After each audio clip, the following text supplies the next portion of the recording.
आकाशवाणी मुंबई. अभय धुमाळ प्रादेशिक बातम्या देत आहे. ठळक बातम्या. सहकार आंदोलन आणि विज्ञान यांची सांगड घातल्यास आजही कृषी क्षेत्र लाभदायक ठरेल, असा केंद्रीय सहकार मंत्री अमित शहा यांचा विश्वास. भंडारा जिल्ह्यात आयुध निर्मिती कारखान्यात स्फोट झाल्यानं 2 जणांचा मृत्यू तर 5 जण जखमी, मृतांचा आकडा वाढण्याची शक्यता. वक्फ सुधारणा विधेयकाबाबतच्या संयुक्त संसदीय समितीची बैठक गदारोळामुळे स्थगित, विरोधी पक्षांच्या 10 खासदारांचं निलंबन. आणि ऑस्ट्रेलियन खुल्या टेनिस स्पर्धेतून नोवाक जोकोविचनं माघार घेतल्यानं अलेक्झांडर झ्वेरेव अंतिम फेरीत दाखल. सहकार आंदोलन आणि विज्ञान यांची सांगड घातल्यास आजही कृषी क्षेत्र लाभदायक ठरेल, असा विश्वास केंद्रीय गृह आणि सहकार मंत्री अमित शहा यांनी व्यक्त केला आहे. शहा आज महाराष्ट्राच्या दौऱ्यावर असून नाशिक जिल्ह्यातल्या मालेगाव तालुक्यात अजंग गावात आयोजित सहकार परिषदेला ते संबोधित करत आहेत. या कार्यक्रमाला केंद्रीय सहकार राज्यमंत्री मुरलीधर मोहोळ, उपमुख्यमंत्री एकनाथ शिंदे, मंत्री गिरीश महाजन, चंद्रशेखर बावनकुळे उपस्थित आहेत. या परिषदेनंतर अमित शहा नाशिकमधल्या काही कार्यक्रमांना उपस्थित राहणार असून त्यानंतर ते मुंबईला रवाना होणार आहेत. शहा यांच्या हस्ते मुंबईतल्या राष्ट्रीय नागरी सहकारी वित्त आणि विकास महामंडळाच्या कॉर्पोरेट कार्यालयाचं उद्घाटन होणार आहे. आंतरराष्ट्रीय सहकार वर्ष 2025च्या निमित्तानं वर्षभरात राबवण्यात येणाऱ्या विविध कार्यक्रमांच्या दिनदर्शिकेचं प्रकाशन आणि देशभर नव्यानं स्थापन झालेल्या 10,000 नवीन बहुउद्देशीय सहकारी संस्थांसाठीच्या प्रशिक्षण कार्यक्रमाची सुरुवात यावेळी करण्यात येणार आहे. नागपुरात आयोजित ॲडव्हान्टेज विदर्भ 2025 या औद्योगिक महोत्सवात 50,000 कोटी रुपयांचे सामंजस्य करार केले जाणार असल्याची माहिती केंद्रीय मंत्री नितीन गडकरी यांनी दिली. नागपुरात आज आयोजित पत्रकार परिषदेत ते बोलत होते. तसंच 670 कोटी रुपयांचा मदर डेअरीचा प्रकल्प लवकरच नागपुरात सुरू होणार असल्याचं देखील त्यांनी नमूद केलं. हा महोत्सव 7 ते 9 फेब्रुवारी दरम्यान राष्ट्रसंत तुकडोजी महाराज विद्यापीठाच्या प्रांगणात होणार आहे. विदर्भाच्या औद्योगिक वाढीसाठी एक प्रमुख गुंतवणूक स्थळ म्हणून प्रोत्साहन देणं, बाजाराचा कल आणि उदयोन्मुख संधींवर चर्चा केली जाणार असल्याचं गडकरी यांनी सांगितलं. भंडारा जिल्ह्यात आयुध निर्मिती कारखान्यात स्फोट होऊन त्यात 2 जणांचा मृत्यू झाला आहे तर 5 जण जखमी झाले आहेत, अशी माहिती पोलिसांनी दिली आहे. या स्फोटामुळे छत कोसळून 13 ते 14 कामगार अडकले असण्याची शक्यता असून 5 जणांना सुरक्षित बाहेर काढण्यात आलं आहे. मृतांचा आकडा वाढण्याची भीती व्यक्त करण्यात येत आहे.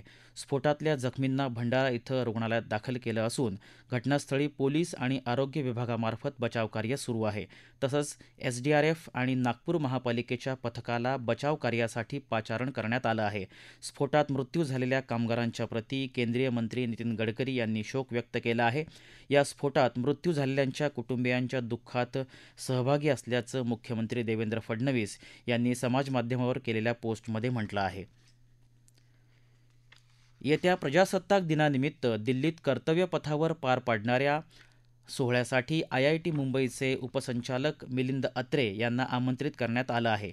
ते गेली 20 वर्ष IIT मुंबईत विविध विभागांमध्ये काम करत असून ते सध्या मेकॅनिकल विभागात प्राध्यापक म्हणून कार्यरत आहेत.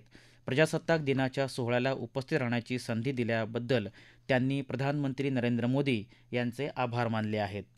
मला जेव्हा प्रजासत्ताक दिनाचं निमंत्रण मिळालं अटेंड करण्याचं, दिल्लीला रिपब्लिक डे परेड अटेंड करायला फारच आनंद झाला. त्याच्यामुळे मी government of India, prime minister आणि माझी इन्स्टिट्यूट IIT बॉम्बे यांचा अत्यंत आभारी आहे. आतापर्यंत मी नुसत्या TV वरती हे सगळं बघायचो, पण आता तिथे जाऊन प्रत्यक्ष बघण्याचा जो अनुभव राहील तो फारच सुंदर असेल.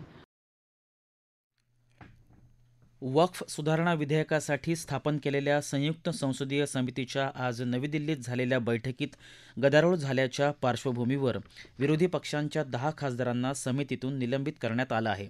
तृणमूल काँग्रेस, DMK, काँग्रेस आणि समाजवादी पक्षाच्या खासदारांचा यात समावेश आहे.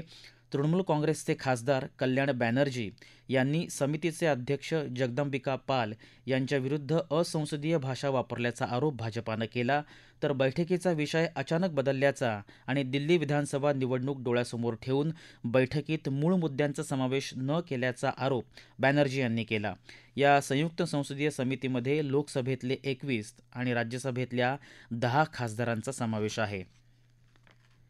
या प्रादेशिक बातम्या आकाशवाणीच्या मुंबई केंद्रावरून देत आहोत. आकाशवाणी मराठी बातम्या या पॉडकास्ट चॅनलवर बातमीपत्राचं ध्वनिमुद्रण कधीही ऐकता येईल. प्रादेशिक बातमीपत्रात आपलं पुन्हा एकदा स्वागत. मेलबर्न इथं सुरू असलेल्या ऑस्ट्रेलियन खुल्या टेनिस स्पर्धेत पुरुष एकेरीत आज सर्बियाच्या नोवाक जोकोविचनं दुखापतीमुळे अचानक माघार घेतली. नोवाक जोकोविच आणि जर्मनीच्या अलेक्झांडर झ्वेरेव यांच्यात झालेल्या उपांत्य फेरीच्या सामन्यात पहिला सेट 7-6 असा गमावल्यानंतर नोवाक जोकोविचनं स्पर्धेतून मध्येच माघार घेतली. स्पेनच्या कार्लोस अल्कारासोबत झालेल्या उपांत्यपूर्व सामन्यात जोकोविचच्या गुडघ्याला दुखापत झाली होती. नोवाक जोकोविचनं या स्पर्धेचं विजेतेपद सर्वाधिक 10 वेळा जिंकलं आहे. जोकोविचनं माघार घेतल्यामुळे अलेक्झांडर झ्वेरेव अंतिम फेरीत दाखल झाला आहे. झ्वेरेवला आता आपलं पहिलं ग्रँडस्लॅम पदक जिंकण्याची संधी मिळाली असून त्याचा सामना इटलीचा टेनिसपटू यानिक सिन्नर किंवा अमेरिकेचा बेन शेल्टन यांच्यातल्या विजेत्याशी होणार आहे. अंतिम सामना येत्या रविवारी होणार आहे. महिला एकेरीचा अंतिम सामना उद्या होणार असून जागतिक क्रमवारीत अव्वल असलेली आरिना सबालेंकाचा सामना अमेरिकेच्या 19व्या मानांकित मॅडिसन कीजसोबत होणार आहे. अभिनेता सैफ अली खान यांच्यावर झालेल्या हल्ल्याप्रकरणी मुंबई पोलिसांनी काल त्यांचा जबाब नोंदवला. सैफ अली खान यांनी 16 जानेवारीच्या रात्री त्यांच्यावर झालेल्या हल्ल्याचा तपशीलवार घटनाक्रम सांगितल्याचं पोलिसांनी कळवलं आहे. त्यांच्या घरात घुसलेल्या हल्लेखोराला रोखण्याच्या प्रयत्नात त्यानं सैफ अली खान यांच्यावर 6 वार केले. त्यानंतर त्यांना तातडीनं रुग्णालयात नेण्यात आलं, असं सैफ अली खान यांनी पोलिसांना सांगितलं आहे. ठाणे जिल्ह्यातल्या ज्येष्ठ सामाजिक कार्यकर्त्या पुष्पा आगाशे यांचा काल अपघाती मृत्यू झाला. त्या 73 वर्षांच्या होत्या. ग्राहक चळवळ, पर्यावरण संरक्षण, नेत्रदान अशा विविध क्षेत्रात त्यांनी कार्य केलं. त्यांच्या इच्छेनुसार अंतिम संस्कारापूर्वी त्यांचं नेत्रदान करण्यात आलं आहे. त्या पत्रकार आशिष आगाशे यांच्या मातोश्री होत्या. दरम्यान या अपघाताची चौकशी पोलीस करत आहेत. महाराष्ट्रातल्या गरजू आणि आर्थिकदृष्ट्या दुर्बल रुग्णांना महागड्या वैद्यकीय उपचारांसाठी आर्थिक मदत मिळवण्याची प्रक्रिया पूर्णतः पेपरलेस करण्यात येणार आहे. या प्रक्रियेसाठी आता मंत्रालयात येण्याची आवश्यकता राहणार नाही. याकरिता लवकरच स्वतंत्र ऑनलाईन प्रणाली विकसित करण्यात येणार असल्याची माहिती मुख्यमंत्री सहाय्यता निधी कक्षाचे प्रमुख रामेश्वर नाईक यांनी दिली आहे. धर्मादाय रुग्णालय मदत कक्ष ऑनलाईन प्रणाली आणि मुख्यमंत्री सहाय्यता निधी कक्ष ऑनलाईन प्रणाली एकत्रित जोडण्यात येणार आहेत. या सुविधेमुळे निधीच्या अर्जाची प्रक्रिया अधिक गतिशील, सोपी होणार आहे. याकरिता जिल्हाधिकारी कार्यालयात मुख्यमंत्री सहाय्यता कक्ष सुरू करण्यात येणार असून याबाबत शासन निर्णय जारी करण्यात आला आहे. नवी मुंबई महानगरपालिकेच्या मानक कार्यप्रणालीनुसार उपाययोजना न करणाऱ्या 87 विकासकांकडून दंडात्मक शुल्क भरण्यासाठी नोटिसा बजावण्यात आल्या होत्या. त्या माध्यमातून महापालिकेनं सुमारे 1,40,00,00,000 रुपयांचा दंड वसूल केला आहे. वायू आणि ध्वनी प्रदूषणाबद्दल नागरिकांकडून येणाऱ्या तक्रारींवर तोडगा काढण्यासाठी मानक कार्यप्रणाली तयार करण्यात आली आहे. त्यानुसार नवी मुंबई महानगरपालिका क्षेत्रात बांधकाम चालू असलेल्या प्रकल्पांची पाहणी केली असता या ठिकाणी मानक कार्यप्रणालीचं उल्लंघन होत असल्याचं निदर्शनास आल्यावर ही कार्यवाही करण्यात आली आहे. लातूर जिल्ह्यातून जाणाऱ्या प्रस्तावित शक्तिपीठ महामार्गाच्या निषेधार्थ आज लातूर इथं शेतकऱ्यांनी धरणं आंदोलन केलं.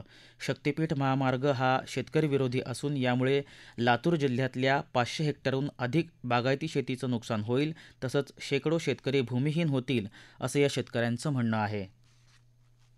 अंधेरी दंडाधिकारी न्यायालयानं काल प्रसिद्ध चित्रपट निर्माते राम गोपाल वर्मा यांना चेक बाउन्स प्रकरणात 3 महिन्यांच्या कारावासाची शिक्षा सुनावली आहे.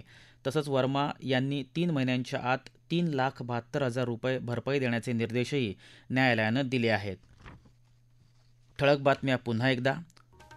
सहकार आंदोलन आणि विज्ञान यांची सांगड घातल्यास आजही कृषी क्षेत्र लाभदायक ठरेल, असा केंद्रीय सहकार मंत्री अमित शाह यांचा विश्वास.